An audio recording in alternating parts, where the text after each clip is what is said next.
Breaking news अवां share कंदा रहूं। हैदराबाद जे सिंधु दरिया में पानी नाहे छो भला करबला के उनवान हेठ क़ौम परस्तन की रैली कढी वही है। डॉक्टर कादिर मक्सी, जामी चांडे और बेन की अगवानी में रैली निकती है। सिंधु दरिया के गुलन से भेटा पेश कई वही है। एसटीपी सरबराह डॉक्टर कादिर मक्सी और बेन जो चवण हो तो सिंधु जो पानी बंद करे सिंध जो साह बंद करण बराबर है। अगवानन चयो तो सिंधु त डैम कदें भी कबूल न कयो वेंदो।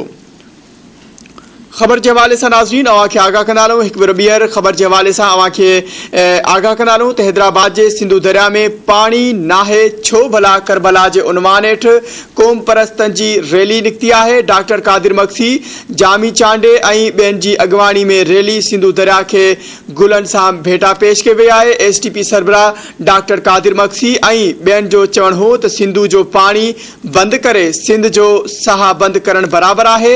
अगवानन चयो तो सिंधु ते डैम कदें भी कबूल न कयो वेंदो।